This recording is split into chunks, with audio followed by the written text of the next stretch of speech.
Salut, c'est Valentin, je suis ravi de vous accueillir dans le podcast Loop sur le triathlon. Le podcast qui reçoit des triathlètes plus inspirants les uns que les autres. L'objectif est simple, aborder différents sujets avec les sportifs afin d'être inspiré et avoir des conseils sur différents sujets. Dans cette hors-saison, le but est de recevoir des acteurs du sport comme un coach sportif, un préparateur mental ou un nutritionniste par exemple.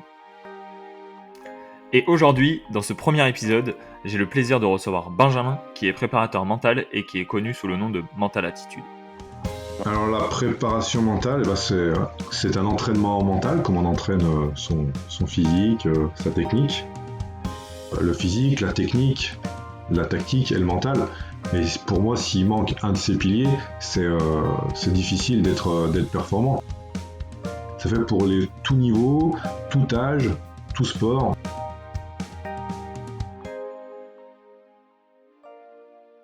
Benjamin est triathlète amateur. Il est certifié en préparation mentale et psychologie du sport. Il intervient en tant qu'expert en club, en stage ou alors en direct avec ses athlètes. Le but de l'épisode est de comprendre le concept de la préparation mentale, de savoir comment cela fonctionne et d'avoir quelques conseils afin de les mettre en place de votre côté.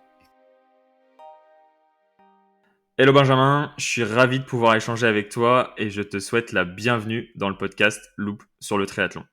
Pour commencer notre échange, pourrais-tu te présenter s'il te plaît ? Salut Valentin, bonjour à tous. Alors je me présente, je m'appelle Benjamin Seco, j'ai 42 ans, j'habite en région Rhône-Alpes, département de l'Ain, une quarantaine de minutes de Lyon. Je suis sportif depuis toujours, j'ai attaqué le basket très jeune, j'ai une longue carrière de basketteur, j'ai fait 30 saisons de basket jusqu'au niveau national. Après j'ai bifurqué, j'ai arrêté, j'ai raccroché les baskets, j'ai bifurqué sur le triathlon que je pratique depuis 7 ans, ouais c'est ça, 7 ans. Et je fais principalement des triathlons sur le longue distance depuis toutes ces années, avec passion. Après, côté professionnel, je suis préparateur mental. J'accompagne des sportifs de tout niveau, tout sport, dans leur atteinte à leurs objectifs. Ok, merci beaucoup pour cette petite présentation. On voit que tu es un sportif passionné depuis de longues années. Et justement, sur cette partie mentale, l'objectif du podcast, c'est de démocratiser un peu ce sujet, de mieux cerner tout ça. Et pour introduire cet épisode, je voulais voir avec toi, une première question, c'est comment définis-tu la préparation mentale ? Alors la préparation mentale, c'est un entraînement mental, comme on entraîne son physique, sa technique.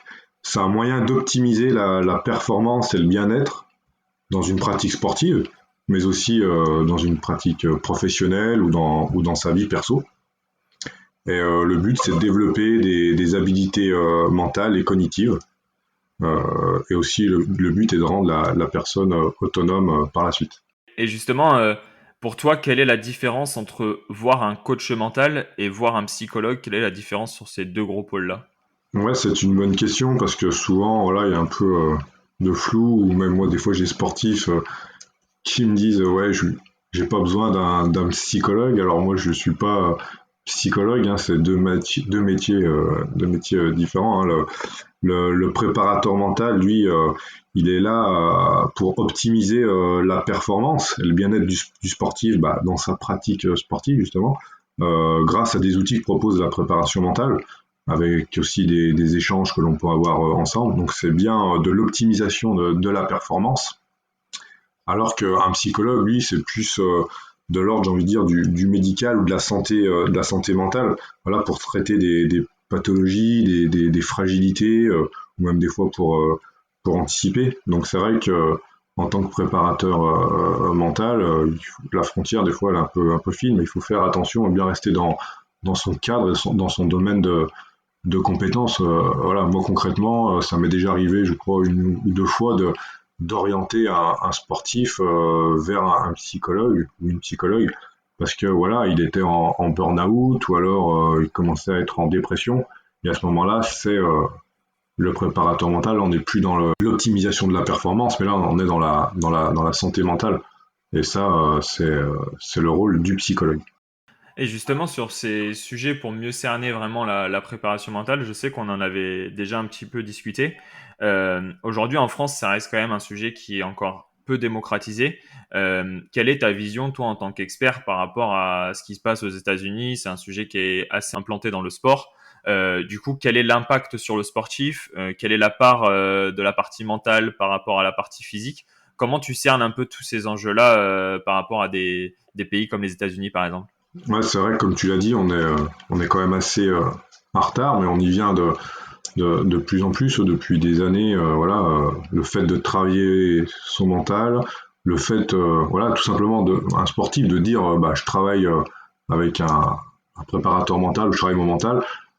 C'est pas tabou comme ça pouvait l'être il y a quelques temps en France. Voilà, de dire qu'on travaille avec un préparateur mental, ça voulait plutôt dire des fois qu'on était faible mentalement ou qu'on avait une faiblesse, alors que non, c'est une force de pouvoir travailler son mental, tout comme quelqu'un qui travaille son physique, sa technique. Pour moi, euh, ça fait partie intégrante de la préparation d'un sportif. Euh, Ça me fait penser au triangle de la performance, avec ses quatre piliers, le physique, la technique, la tactique et le mental. Et pour moi, s'il manque un de ces piliers, c'est difficile d'être performant. T'as beau être prêt physiquement en triathlon, avoir fait tous tes entraînements, être super fort, avoir travaillé ta technique en natation, ta technique de descente en vélo, mais si le jour de la compétition, bah, t'arrives pas à gérer tes émotions, et bah ton physique et ta technique, ils vont plus te servir ou moins parce que tu vas être bouffé par tes émotions, mangé par le stress, ton discours interne. Donc il faut travailler le mental. Et à l'inverse, si voilà, mentalement t'es bien, t'as pas de stress, t'es armé, et que techniquement tu as travaillé en natation, mais par contre que tu n'as pas couru ou pas fait de sortie vélo, puis que tu fais un Ironman, bah, si tu n'as pas travaillé ton physique, bah, ta performance, pareil, elle sera moins bonne. Donc voilà, il faut travailler ces quatre piliers. Ces quatre piliers sont importants. Et pour l'instant, en France, on est encore un peu en retard, ouais, sur l'aspect mental. D'ailleurs, on le voit, c'était un peu pareil il y a quelques années sur la préparation physique. Hein. Dans les staffs, tu avais l'entraîneur qui faisait un peu tout. Maintenant, il y a des préparateurs physiques qui s'occupent exclusivement de la partie prépa physique de l'athlète. Et alors que ça, il y a une quinzaine d'années peut-être, voilà, on ne le voyait pas encore. Et on vient petit à petit comme ça aussi sur l'aspect mental. Mais justement, cette partie mentale, quand tu parles du triangle justement de la performance, ce que je trouve assez intéressant, c'est en fait à partir de quel moment on a quelque chose d'inné. Déjà, est-ce que c'est inné cette partie-là? Parce qu'on a tous entendu sur le bord d'un terrain de foot ou lors d'un match de tennis, bah en fait, lui il a pas de mental, lui il a un mental d'acier. Est-ce que c'est un peu comme les capacités physiques, il y a quelque chose qui est présent dans la personne, ou alors c'est vraiment quelque chose où tout le monde peut travailler, tout le monde peut s'améliorer et avancer sur ces sujets-là. C'est pour cerner un peu la capacité et qu'est-ce qui forge, entre guillemets, le mental chez une personne.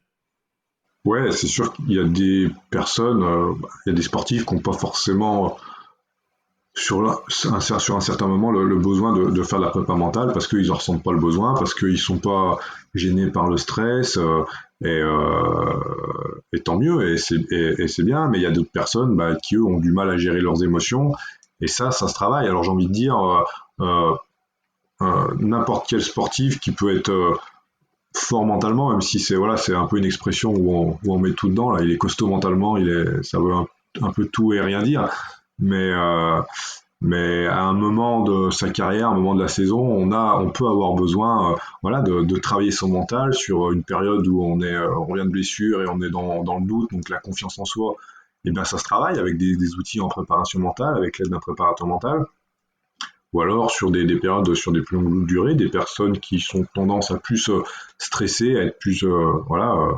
mal, à avoir des difficultés à appréhender une compétition, des entraînements, et qui ont besoin de mettre des choses en place, voir des choses d'une autre manière, de se fixer les bons objectifs. Donc voilà, j'ai envie de dire, on peut le travailler chez tout le monde. Certaines personnes ont peut-être moins le besoin dès le départ, peuvent en avoir besoin à un moment donné, et d'autres personnes, c'est voilà, sur sur des habilités à travailler avec sur le plus long terme. Ok. Et justement, pour un athlète sur un sport individuel, tout à l'heure, tu parlais un peu des teams qui se structuraient au fur et à mesure. On a bien vu qu'il y avait un delta entre certains pays et par exemple la France. Est-ce que un athlète, son coach sportif, peut aussi faire préparateur mental, ou alors c'est deux parties qui sont vraiment distinctes si on veut tirer tous les bienfaits? Ouais, après, alors, moi je trouve très intéressant qu'un coach ait une base, une formation en préparation mentale, parce que le coach et l'athlète, on va prendre voilà l'exemple en triathlon, c'est quand même avec la personne avec laquelle tu as le plus d'échanges, tu es le plus entre guillemets proche dans ton sport, parce que voilà, il te fait ton programme, il y a des échanges entre les sportifs avant les compétitions, après les compétitions, sur la composition des entraînements. Donc c'est important pour moi que le coach comprenne son sportif, sa motivation, quand ça va un peu moins bien, voilà. Donc oui, c'est important qu'un coach soit formé un minimum sur la prépa mentale. Après, quand il y a un travail un peu plus spécifique, un accompagnement à faire, voilà, je pense que c'est mieux de faire appel à un préparateur mental, tout simplement parce que le coach, c'est difficile d'avoir les différentes casquettes, et peut-être que le sportif va plus se confier ou se libérer avec une personne de son cercle extérieur comme un préparateur mental qui lui est là pour voilà être dans le non-jugement, dans la bienveillance, dans l'empathie, et écouter le sportif et lui donner des clés avec des outils de la prépa mentale et échanger avec lui. Et il va peut-être plus se confier parce qu'il va se dire voilà, je ne vais pas me faire juger, ou si par exemple par rapport à mon coach sportif, si je lui dis ça, peut-être il va trouver que je suis moins motivé en ce moment, ou que je vais peut-être le décevoir, donc il va peut-être pas se livrer, tu vois, complètement. Alors qu'avec le prépa mental, il est là pour s'exprimer, il est là pour ça justement. Donc je pense que voilà, c'est bien que pour moi les coachs soient voilà, aient une base et puissent intervenir, parce que c'est eux la principale personne qui est, euh, qui est mise en cause avec leur sportif. Par contre, dès qu'on rentre dans un accompagnement, c'est vrai que c'est mieux d'avoir, je pense, une personne extérieure. Ok, et justement sur cette partie-là, c'est à partir de quel niveau en fait qu'on peut se faire accompagner par un préparateur mental pour les auditeurs qui nous écoutent? Est-ce que c'est principalement réservé aux athlètes professionnels? Est-ce que c'est pour tout athlète du débutant jusqu'à l'amateur? Comment ça se passe? Non, non, c'est pour tout le monde, hein. C'est sûr que souvent, voilà, comme tout à l'heure, on disait, je sais pas la différence entre un préparateur mental ou un psychologue. Et bah là, des fois aussi, j'ai la remarque, moi, je suis pas professionnel, ou voilà, je suis pas un super amateur qui va faire des performances. Donc, je vois pas, enfin, je pense pas avoir besoin d'un préparateur mental, ou c'est pas fait pour moi. Bah non, la préparation mentale, pardon, c'est fait pour tout le monde, hein, de l'amateur qui a envie de faire son premier triathlon M, et puis bah voilà, qui a besoin d'être aidé sur l'aspect mental, parce que pour gérer ses émotions, pour optimiser sa performance et son bien-être dans sa pratique, mais aussi du triathlète pro, du sportif professionnel qui a besoin voilà aussi d'optimiser sa performance. Donc non, c'est fait pour tout niveau, tout âge, tout sport. Voilà, j'ai des personnes qui font du triathlon depuis 20-30 ans que j'ai accompagné, et puis des jeunes aussi avec lesquels voilà, je travaille avec un pôle espoir d'escrime, c'est des tout jeunes, et voilà, c'est aussi, ça fait partie de l'éducation euh, sportive, au-delà de l'aspect technique, tactique, mais aussi sur l'aspect mental. Donc non, c'est fait vraiment pour tout le monde. Il n'y a pas besoin d'être super fort, d'être professionnel ou de faire tel sport. C'est pour tout le monde. Merci pour ces éléments de réponse. Je pense que nos auditeurs peuvent se sentir concernés justement à tout niveau, parce que là, on s'adresse vraiment à des sportifs qui vont du débutant jusqu'au professionnel. Et on voit bien qu'en fait, plus loin que le fait d'être sportif, ça peut servir dans toute action de la vie, on va dire, pour réagir face à des situations compliquées. Et du coup, je me dis qu'il y a un réel intérêt quand même à travailler cette partie mentale. Mais une des questions que je me posais avant notre échange, et on en avait parlé justement en off, et quand j'avais échangé avec différentes personnes autour de moi, c'est que aujourd'hui, on ne sait pas comment ça fonctionne, vu que le sujet il est très peu démocratisé. Donc, ma question serait de savoir, j'imagine que c'est différent en fonction des préparateurs mentaux, mais toi, comment tu fonctionnes justement sur cette partie-là? Oui, exactement. Chaque préparateur mental a sa méthode, sa manière de travailler.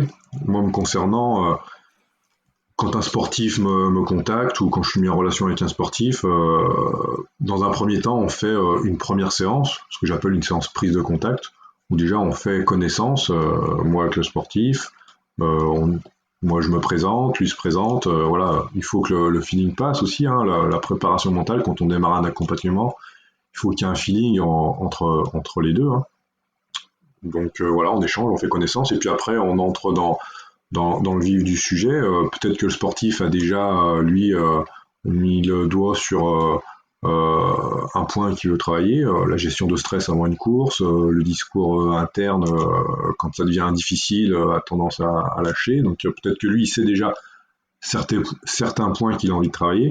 Et puis on échange, moi je pose des questions, j'ai des petits questionnaires, on échange voilà, autour au quotidien de ses entraînements, comment il est avant une compétition, pendant une compétition, ce qui me permet de faire un bilan avec lui, de lui proposer un travail à mettre en place, un accompagnement, travailler sa fixation d'objectifs, travailler sur sa confiance en soi, mettre des routines en place. Et puis si le sportif est d'accord avec tout ça, il est intéressé, on démarre un accompagnement. Alors comment ça se passe? On fait des séances à peu près une fois tous les 15 jours, des séances de 45 minutes, une heure. Voilà, si on a vu trois quatre points ensemble à travailler, eh bien on prend point par point, on travaille le point en priorité que le sportif a envie de travailler et qui est pour lui le plus important. On met en place des choses pendant la séance, puis lui les teste, les essaye, les met en place entre les séances et on fait un point après sur la prochaine séance. Et le but, c'est justement de lui donner ces outils, que lui se les approprie, se les personnalise et de le rendre autonome et au fur et à mesure de l'avancement de l'accompagnement. Une fois que voilà, sur tous les points qu'on avait ciblés en début d'accompagnement, il se sent autonome, il arrive à mettre en place ses propres routines, se fixer ses bons objectifs, travailler l'imagerie, la visualisation. Une fois qu'il a plus besoin de moi, on le voit hein, au fur et à mesure des séances, quand on arrive, qu'on n'a plus trop de choses à se dire, entre guillemets, eh bien, et c'est aussi le but de la préparation mentale, c'est de rendre le sportif, la personne autonome, on arrête comme ça l'accompagnement. Donc ça peut être des fois sur des durées de 1, 2, 3 mois, suivant ce qu'il y a à faire, ou même plus longtemps, ou des fois on arrête et on reprend. J'ai des sportifs que je suis depuis plus d'un an, d'autres ça dure 2, 3 mois, suivant ce qu'il y a à faire. Mais du coup, c'est un réel engagement de la part du sportif. Déjà, dans un premier temps, il faut qu'il comprenne que dans le triangle de la performance, ça vient avoir un impact, justement, la partie mentale. Mais ensuite, si j'ai bien compris dans ce que tu nous disais juste avant, le sportif a quand même un travail de fixation d'objectifs, de remise en question de soi-même. Est-ce qu'il peut venir en se disant, voilà, j'ai compris l'intérêt de la préparation mentale et du coup, j'ai envie d'en faire et on va voir ce qui se passe? Ou alors, faut venir vraiment avec un objectif très précis, avec des points problématiques à relever. Comment ça se passe sur cette partie-là en tant qu'athlète? À partir de quel moment on peut venir vers un préparateur mental? Bah, j'ai envie de dire à tout moment, parce que certaines fois, ce qui est intéressant sur cette première séance de prise de contact, des fois, la personne, on fait cette première séance, et les points identifiés, ils viennent juste simplement parce qu'ils ont envie de gérer leur stress. Voilà, ils sont stressés avant une compétition, avant le départ natation, ça les stresse et du coup, voilà, c'est difficile à gérer avant et pendant, et ça gâche un peu leur début de course. Et puis, au fur et à mesure de cet entretien, des fois, en creusant un peu, on s'aperçoit qu'il y a d'autres points aussi à travailler que le sportif n'avait pas lui remarqué. Le fait de le verbaliser, de le dire ou de l'exprimer, se dit, c'est vrai qu'effectivement, à ce moment-là, quand je suis dans le dur, par exemple, j'ai tendance un peu à lâcher ou avoir un discours interne un peu négatif qui du coup me permettent pas d'optimiser mon plein potentiel. Donc voilà, donc c'est vrai qu'on peut venir dans un premier temps pour se dire je veux traiter ce point-là qui est la gestion du stress. Mais au fur et à mesure, on peut se rendre compte, le fait de verbaliser, de le dire, de l'exprimer, que au final, il y a peut-être quelque chose, en plus à travailler qu'on s'était pas rendu compte, on s'était pas rendu compte avant. Donc voilà, c'est ça qui est intéressant aussi en prépa mentale.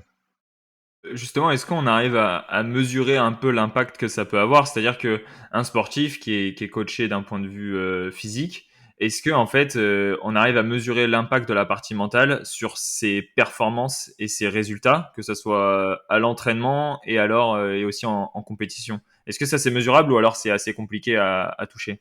Bah, c'est compliqué parce que là, on est sur de l'humain, du ressenti, des émotions. Et c'est difficilement mesurable, hein. Tu vas voir un coach et tu lui dis bah, j'aimerais voilà, faire un 10 km en moins de 40 minutes alors que maintenant je suis à 45 minutes. Si 6 mois après tu arrives à passer sous cette barre, bah voilà, tu vas dire bah voilà, le coach il m'a proposé des entraînements de qualité, enfin moi je les ai fait et ce qu'il m'a proposé ça fonctionne, donc là tu peux le mesurer, ou alors j'ai progressé et ça c'est mesurable grâce aux entraînements du coach.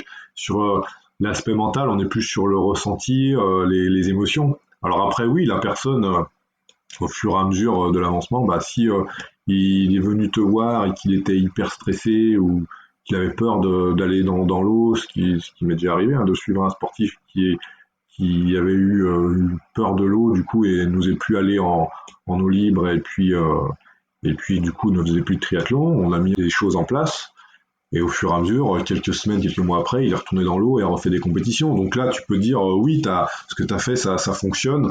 Et la personne était beaucoup moins stressée et a retrouvé l'envie d'aller nager en eau libre, par exemple. Quelqu'un qui se retrouve moins stressé, quelqu'un qui arrive à gérer ses émotions pendant une compétition, il va le ressentir et du coup, bah, ça va forcément avoir un impact sur sa performance. Après, de dire c'est plus le mental, plus la technique, plus le physique, c'est difficilement quantifiable sur l'aspect mental. Ok, parce que justement, pour les auditeurs qui nous écoutent, moi en tant que triathlète amateur, je t'avais contacté dans un premier temps, on avait fait cette phase justement d'échange, comme tu le disais, donc j'ai un peu de recul là-dessus. Et pour donner un peu de sens, moi typiquement, à l'instant T, je ressentais pas de besoin, mais ça me semblait intéressant parce que c'est un sujet qui m'intéresse et je trouve que la performance peut arriver sur différents sujets grâce à ça. Et à la suite de cet échange, on avait quand même pas mal échangé sur, par exemple, les départs en natation, les pensées négatives. Sur ce genre de sujet, sur les pensées négatives, qu'est-ce que toi tu mets en place? Et déjà, qu'est-ce que c'est une pensée négative en termes d'exemple pour les auditeurs qui nous écoutent? Et du coup, qu'est-ce que tu actionnes en face de ça sur deux, trois athlètes, par exemple? Qu'est-ce que tu arrives à mettre en place? Ouais, bah, bien souvent, déjà, on a ce qu'on appelle des pensées limitantes, hein. On dit, voilà, la natation, j'aime pas, je suis nul, ou je m'entraîne, mais là, quand il y a la compétition qui arrive, en eau libre, j'ai plus de mal, ou je vais me mettre 30 minutes, mais je sais que je vais plutôt mettre 35 parce que voilà, j'ai pas confiance en moi. Voilà, on se met des pensées limitantes, des pensées un peu négatives. Alors en pensant ça une semaine, 15 jours avant une compétition, on se met pas dans les meilleures dispositions mentales quand on a les pieds dans l'eau. Si pendant une semaine on s'est dit qu'on va pas y arriver ou qu'on va faire une mauvaise performance, c'est compliqué d'optimiser sa performance justement.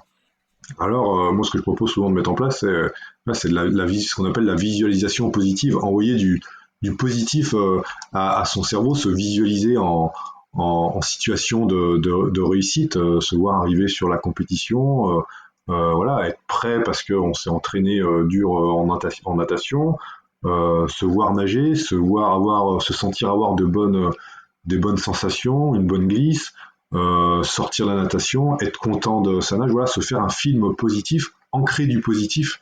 Et si on fait ce travail-là, cet effort-là, avant une compétition, on va être, quand on va arriver les pieds dans l'eau au début de la course, on sera plus en confiance, certainement moins stressé, si on a ancré du positif, plutôt que si pendant plusieurs jours, on s'est mis des pensées limitantes et des pensées négatives.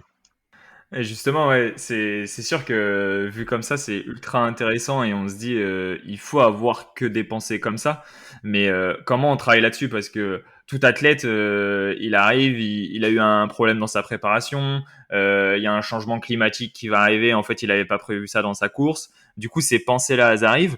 Euh, comment on, comment on définit un peu quelle pensée négative va arriver, comment on fait face? Est-ce que c'est au fur et à mesure, il y a un besoin d'expérience? Est-ce que toi, tu vas venir en tant qu'acteur et tu dis, bah voilà, si en fait demain, je sais pas, sur l'Embrunman, ils annoncent brouillard et orage, comment tu réagis? Qu'est-ce que tu te dis face à ça? Et du coup, on essaye de travailler en amont. Comment on travaille un peu sur cette partie-là? Est-ce qu'on, au final, au fond de nous, on les connaît, nos pensées négatives? Ou est-ce que en fait, il y a un gros travail de réflexion, il y en a même à prévoir en amont? Comment ça se passe? Bah, c'est exactement ça. La préparation mentale, c'est la mise en place d'outils, hein, créer des routines, travailler la visualisation, voilà, des choses comme ça. Mais ce n'est pas aussi que la mise en place d'outils, c'est aussi beaucoup d'échanges et une manière de voir les choses et d'accepter les choses. Pour moi, le prépa mental aussi, il n'est pas là pour dire à la personne tu dois faire comme ça, penser comme ça. Il est là aussi pour lui donner des outils, la guider. Après, c'est au sportif hein, de faire le travail, de se les personnaliser, mais aussi il est là pour lui faire avoir une certaine réflexion, essayer de lui ouvrir les yeux peut-être sur différentes possibilités de voir les choses et d'accepter les choses. Et par exemple, là, tu me parlais t'arrives sur un Embraman, t'es prêt, t'as prévu de faire tant de watts sur le vélo, et puis ce jour-là, il y a un vent de folie et il pleut. Alors là, on va se dire forcément, voilà, mon plan il tombe à l'eau, mes watts, je vais pas les tenir, je vais pas mettre le chrono au final que j'avais envie de mettre. Et ça passe par un travail en amont avec le sportif sur la manière de voir les choses, la manière d'appréhender la compétition, d'approcher la compétition et d'accepter la situation, d'accepter qu'il y a des éléments qu'on maîtrise et des éléments qui sont non maîtrisables. Maîtriser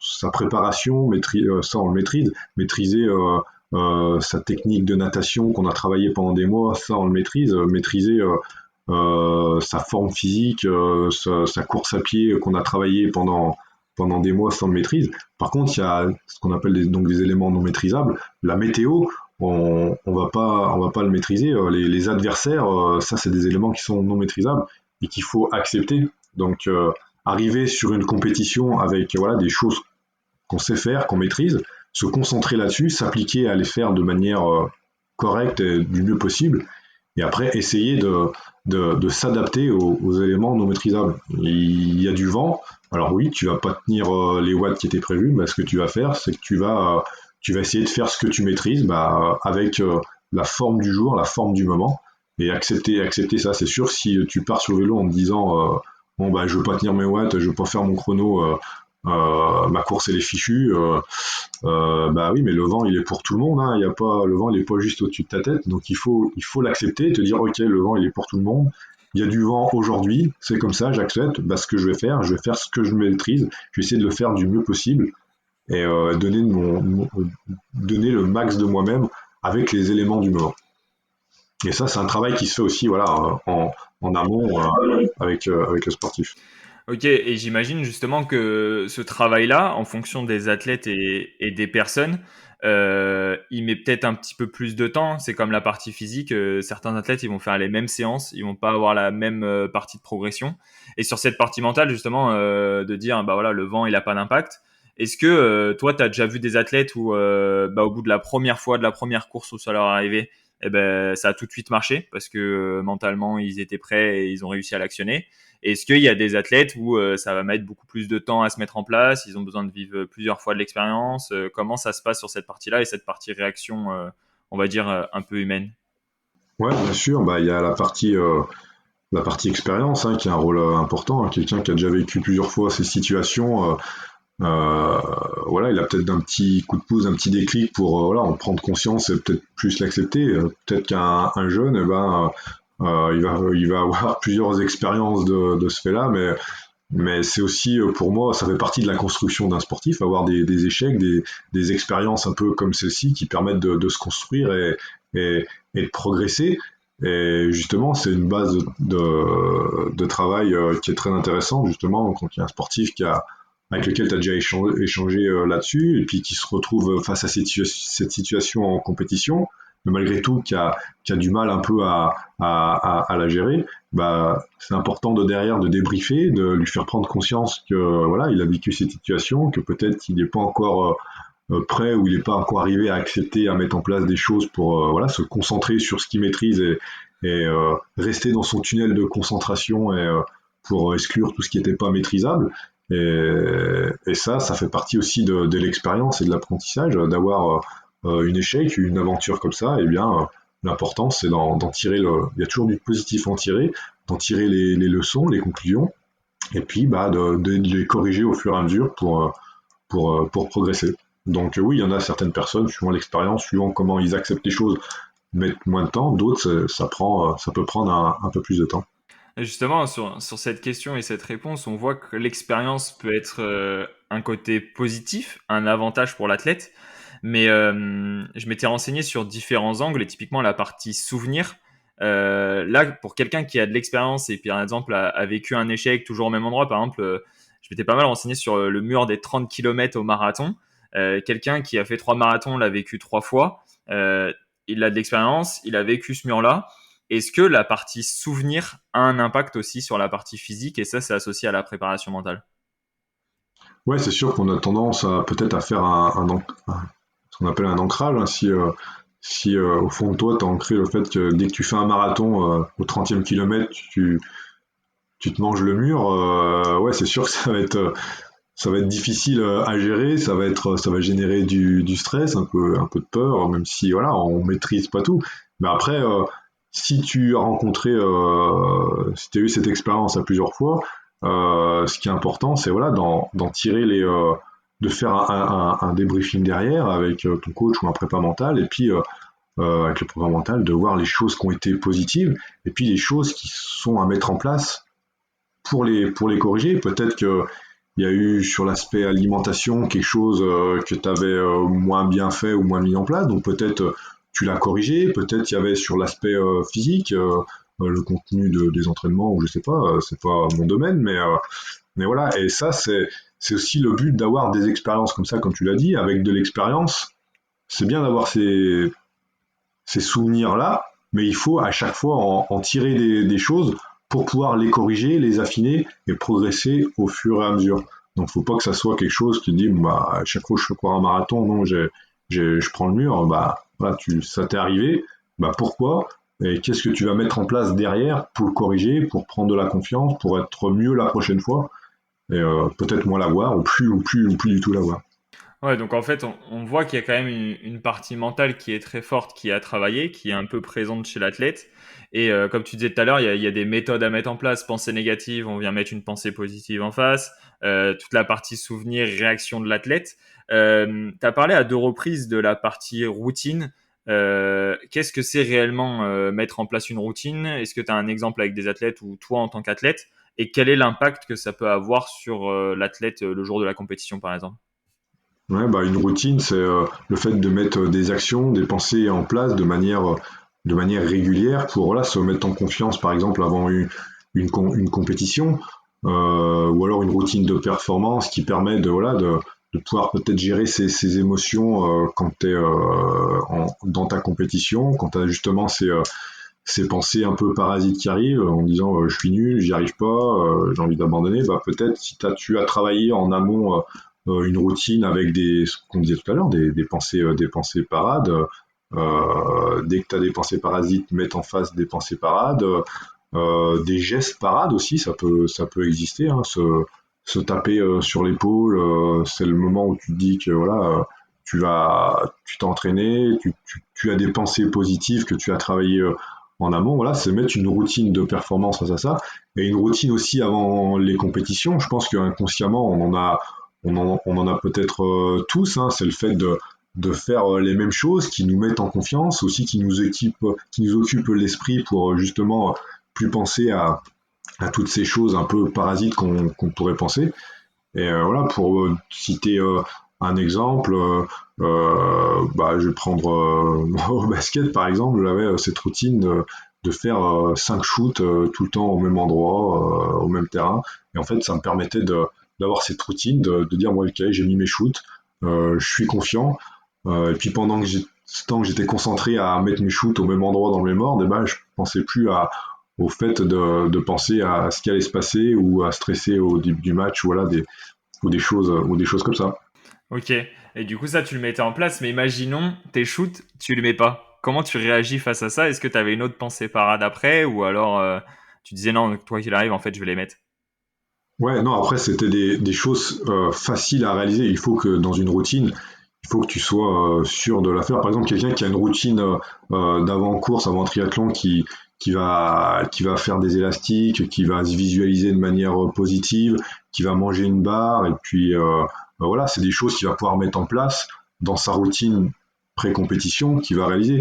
Si dans sa routine, il met en place, voilà, faire ses étirements, et puis manger une barre, écouter de la musique, et puis faire, je sais pas, un câlin à sa copine ou aller nager. Si le jour de la compétition, t'as pas le droit d'aller nager avant ou ta copine n'est pas là, tu peux pas lui faire un petit bisou, bah dans ta routine, il va te manquer quelque chose. Ça peut gérer voilà de la frustration ou un peu de nervosité, dire moi j'ai pas fait ma routine. Voilà, il faut qu'une routine, ça fait partie du travail avec le préparateur mental aussi, hein, de construire une routine, pardon, que le sportif se la personnalise lui-même, hein, parce que ce qui va marcher sur moi ou ce qui va marcher sur toi, ça va pas forcément marcher sur quelqu'un d'autre, hein. C'est vraiment très personnel, la construction d'une routine. Mais il faut faire attention à ce que tu mets dans ta routine, les pensées ou si tu mets des actions en place, tu puisses les réaliser quoi qu'il arrive, des petites choses que toi tu maîtrises. Ok. Et du coup, ouais, c'est vrai que c'est super intéressant, toute cette partie-là, routine, pensée négative, pensée positive, voir tout l'aspect en compétition, l'importance que ça peut avoir sur un athlète et sur son résultat qui se cache derrière. Et d'un point de vue plus entraînement, pour cette dernière partie de podcast, est-ce que la préparation mentale peut avoir un intérêt dans l'entraînement? Est-ce que tu peux nous donner deux, trois situations qui peuvent être débloquées? Je sais pas. Une mauvaise appréhension d'une séance, une peur d'une séance, je sais pas, quelqu'un qui fait une séance de VMA à pied et qui a toujours peur de ses séances, est-ce que ça peut avoir un impact sur lui? Est-ce que c'est des choses qui n'ont pas lieu d'être? Comment ça se déroule sur cette partie entraînement? Ouais, c'est une bonne question parce que souvent, bah voilà, dans le triathlon, les triathlètes s'entraînent beaucoup, c'est bien connu. Donc on fait énormément de séances et ça fait partie aussi déjà euh, de ce qu'on disait tout à l'heure sur une compétition, de l'acceptation, de l'échange qu'on va pouvoir avoir avec les sportifs. Moi, j'ai déjà eu voilà, des triathlètes qui, après avoir fait une séance qui lui faisait peur, voilà, quand il ouvre le programme, il dit voilà, dans 4 jours, j'ai cette séance-là de la mort, ça va être compliqué. Bah, eh ben, ça fait partie du travail à mettre en place, comme avant une compétition, plutôt que de penser cette séance-là, elle va être dure, je vais souffrir, je vais pas la valider, je vais pas la passer. Eh bien, ça fait partie du travail à mettre en place sur ancrer du positif, se visualiser en situation de réussite, mettre en place des exercices, voilà, un peu de relaxation, de la respiration, se calmer, puis faire le travail de visualisation, se voir en situation de réussite, passer cette séance, c'est difficile, je m'accroche, mais j'arrive à essayer de se visualiser. Après, je ne vais pas rentrer dans les détails de la visualisation, mais voilà, ça passe par voilà, se projeter sur ces cinq sens, hein, voilà, se sentir, se voir courir, sentir voilà, ses muscles, essayer d'être au truc plus près du réel, et puis ancrer du positif pour mieux appréhender euh, cet entraînement. Et puis aussi, il y a la partie, pas forcément outil, mais la partie échange, d'accepter aussi des fois de ne pas passer une séance. On fait des centaines de séances dans l'année, et je pense qu'il est normal, on n'est pas des robots, dans l'année de passer à travers quelques séances, parce que voilà, quelqu'un qui n'est pas professionnel, il a des soucis à côté avec son boulot, avec sa vie de famille, et un professionnel aussi, hein, il a d'autres soucis à côté, peut-être un moment où il est fatigué, bah, cette séance, elle passe pas, bah oui, bah, elle est pas passée aujourd'hui, ça arrive, bah, ça peut être aussi une source de motivation pour dire, bah, je vais travailler, et puis essayer de la repasser la prochaine fois pour valider le travail que j'ai mis en place, et ça a aussi un bon travail sur l'acceptation pour les compétitions. J'ai pas passé cette séance-là aujourd'hui parce qu'aujourd'hui je pouvais pas. Bon bah ok, je l'accepte. j'ai fait de mon mieux, faire aussi un petit débrief qu'on peut faire après une compétition, hein. J'ai donné de mon mieux aujourd'hui, c'est pas passé. J'ai fait avec la forme du moment, bah je l'accepte. Malgré tout, j'ai pas perdu mon temps. Souvent, j'entends ouais, j'ai pas passé cette séance. Bon, je suis nul ou j'ai rien fait. Bah non, t'as quand même travaillé, si t'as le sentiment d'avoir tout donné, bah malgré tout, t'as travaillé et t'as pas atteint ton objectif. Bah c'est pas très grave. Aujourd'hui, c'est pas passé. Demain ça passera. Et ben pareil pour une compétition, hein. Aujourd'hui, c'est pas passé. Il y avait du vent, t'avais un peu moins de gens. Et ben t'as le sentiment d'avoir donné de ton mieux. Et ben voilà, c'est comme ça. C'est la course d'un jour. Il y en aura plein d'autres. Et il faut l'accepter. Et tirer les, regarder les choses qui ne sont pas allées, et les corriger et faire mieux pour la prochaine fois. Ouais, c'est sûr que c'est plein de sujets et plein d'améliorations qui peuvent avoir lieu. Moi, ce que je ressens à la suite de notre échange, c'est que chaque athlète à chaque niveau, comme tu le disais, mais ça confirme ce que tu disais, peut avoir des besoins, que ce soit en entraînement, en compétition, sous différents angles, et en plus c'est associé à sa vie perso, pro, donc on a vraiment des bienfaits qui peuvent être multiples. Donc c'était super intéressant d'échanger sur ces sujets-là et ça donne plein d'envie et plein de questionnements, on va dire, en tête. J'ai l'habitude de finir par deux questions. J'ai dû les adapter un petit peu du coup, parce que d'habitude je reçois principalement des triathlètes professionnels. Mais là justement sur cette hors-saison, une question que j'avais envie de te poser, c'est quel est ton meilleur souvenir, déblocage, sentiment, à toi de voir ce que tu préfères, en termes de préparation mentale. C'est une question difficile parce que meilleur souvenir, encore une fois, enfin j'en ai plein parce que ça soit avec un, un athlète amateur qui vient pour son premier marathon, qui est hyper stressé, et puis on met des choses en place ensemble, et puis à la fin, après son marathon, ben, il me dit bah voilà, j'étais venu parce que j'étais hyper stressé, j'avais peur, et même pendant la course, voilà, j'avais peur que mentalement ça soit aussi dur que physiquement et que j'apprécie pas ma course. Puis s'il me dit bah j'ai pu gérer avec tout ce qu'on a mis en place et j'ai pu gérer l'avant-course, j'ai pu profiter de l'ambiance de la course et puis pendant la course au lieu de subir physiquement ou mentalement la course, eh ben, j'ai été acteur de ma course et j'ai pu mettre des choses en place, mes pensées parades face aux pensées parasites. Voilà, ça m'a permis de vivre ma course et de prendre du plaisir au-delà d'avoir réalisé mon objectif. Bah ça, moi je suis hyper content parce que au-delà de la performance, on est aussi dans le bien-être dans sa pratique sportive et le plaisir, c'est le moteur principal de tout sportif, quoi. Donc si il arrivait à gérer ses émotions et que le stress ou la peur n'a pas pris le dessus sur son plaisir et vivre l'instant présent comme il aurait aimé, être acteur de sa course, et bah ça, moi je suis hyper content. Comme tout, je suis super content aussi, et ça me fait plaisir de voir un sportif professionnel, un triathlète pro avec qui pendant des mois tu échanges parce que voilà, il y a des périodes de doute, c'est difficile, il y a des blessures. Et puis avec le travail, les échanges mis en place, tu le vois arriver sur une compétition et puis remporter par exemple un 73. Alors il y a l'aspect sportif qui est, voilà, ça fait plaisir pour le sportif avec tout ce qu'il a mis en place et puis d'arriver à ce qui, au but final, hein, à gagner la course, mais aussi voir tout le chemin qu'il a parcouru, c'est aussi hyper important. Donc, comme je leur dis souvent, hein, ce qui est important, voilà, souvent, c'est le chemin que tu parcours, et puis la compétition, le résultat, c'est la petite cerise sur le gâteau, quoi. Si tu as bien vécu ta préparation, si tu as apprécié, tu as le sentiment d'avoir progressé, tu as pris du plaisir, le jour de la compétition, là, voilà. Si pendant la compétition tu prends aussi du plaisir et tu donnes ton maximum avec ta forme du moment, avec tout ce que tu peux faire, ben, si au bout il y a pas le résultat, c'est pas très grave. Ce qui est important, s'il y a le résultat, ben, encore une fois, c'est la petite cerise sur le gâteau. Donc voilà, en termes de meilleurs souvenirs, là, ça peut être un amateur un novice qui prend du plaisir sur sa première course à gérer ses émotions, et puis un sportif plus confirmé ou pro qui arrive voilà, à performer grâce au travail qu'il a mis en place tout le long.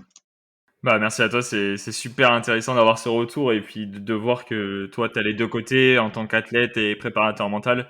Et en fait, tu vis ça en doublon, comme tu le disais, c'est vraiment la confiance qu'il faut aller chercher avec un préparateur mental. Et on voit bien que quand tu parles de ce souvenir-là, c'est un élément important. La deuxième question, et je ne l'ai pas changée justement parce que je la trouve assez intéressante. Le but, c'est de travailler la partie un peu mentale de l'athlète sur la fin du podcast. Mais là, du coup, elle trouve tout son sens avec toi. C'est en tant qu'athlète, lors d'une séance d'entraînement difficile, tu te dis quoi mentalement pour finir cette séance et pour faire face à elle? Bah, encore une fois, ça va être très personnel, hein, ce que moi je vais penser pour moi, ça va pas forcément être efficace pour quelqu'un d'autre. Moi, bah, quand je m'entraîne et que j'ai une séance difficile ou que je pars pour 4 heures de vélo compliqué tout seul, par exemple, bah, j'essaye de, moi souvent, ou je le fais même des fois en compétition, à me projeter sur l'après et à me dire, à m'imaginer, je sais pas si je pars donc pour 4 heures de vélo et puis le soir j'ai un bon repas à faire avec des amis ou de la famille, et ben je me projette, je me dis bah voilà, ce soir je vais être bien avec mes amis, je vais être cuit, mais c'est de la bonne fatigue parce que j'aurais tu sais cette sensation qu'on a d'avoir validé une bonne séance difficile. Bah voilà, je vais être content de moi ce soir parce que j'ai fait cette grosse séance, ça a été dur, je l'ai passé, et puis je serai là avec mes amis en train de profiter de cette soirée. Et voilà, je me projette comme ça pendant que je suis un peu dans le dur. Je peux même le faire des fois, ça m'arrivait en compétition. Voilà, t'arrives sur la partie semi, c'est compliqué. C'est-à-dire, on va aller ce soir, je vais me faire un bon resto avec la médaille autour du cou, avec mes enfants, avec mes parents. Donc je pense à ça, quelque chose qui me fait plaisir et qui me motive aussi. Donc, donc j'essaie à penser à ça. Et à l'entraînement aussi, des fois, j'essaye de me rappeler des bons souvenirs que j'ai eus en course et me dire, bah voilà, si j'ai envie de revivre ce petit moment voilà, qu'on a quand on arrive sur la finish line, et ben, il faut ça passe par des séances comme celle-ci, difficiles. Donc voilà, ça me motive à aller chercher au plus profond et puis pour justement me dire, bah tiens, j'ai envie de revivre la finish line de l'année dernière que j'ai vécue sur cette course. Donc là, il faut y aller, quoi. Donc voilà, j'essaye de m'envoyer des pensées positives, des ondes positives et des bons souvenirs qui vont venir après ou que j'ai déjà vécu. Bon, au top. Franchement, merci beaucoup pour ce partage sur cette question-là, mais aussi sur tout le podcast dans son intégralité. C'était super intéressant de voir toute cette partie-là. Et justement, les auditeurs, s'ils ont envie d'en savoir plus, où est-ce qu'ils peuvent te retrouver? Est-ce que tu as une page Insta, un site internet? Et comment ils peuvent mettre en place, par exemple, s'ils sont intéressés, la première séance d'échange avec toi? Ouais, bien sûr. Alors moi, je suis facilement joignable via Insta ou même j'ai une page Facebook. Voilà, où j'essaie de mettre un peu de contenu, des fois un peu d'actualité, mais je suis facilement joignable via ces deux plateformes. Et puis, s'ils veulent en savoir plus, moi, c'est avec grand plaisir qu'on peut échanger dans un premier temps par message, ou même mettre en place voilà, une première séance prise de contact, hein, s'ils ont des questions, s'ils veulent en savoir plus, s'ils veulent échanger. Voilà, on prend une heure, on échange, j'explique comment cela se passe, ce qu'on peut mettre en place. Et après, encore une fois, c'est à eux de voir et de savoir s'ils ont envie de travailler là-dessus et d'aller plus loin. Donc, avec plaisir sur Insta ou Facebook, je suis facilement joignable. Bon, bah nickel. De toute façon, toutes les informations seront en description de ce podcast. Donc, merci beaucoup et puis à très vite lors d'une prochaine rencontre. Merci pour l'échange. Merci à toi, Valentin. Merci à tous et bonne continuation.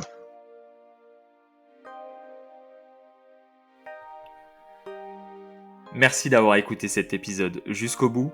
Je compte sur vous pour me donner votre avis. Personnellement, j'ai adoré échanger sur la préparation mentale et j'ai envie de m'en servir au quotidien. Pensez à noter le podcast sur les différentes plateformes d'écoute. Merci beaucoup les sportifs et à très vite. Ciao!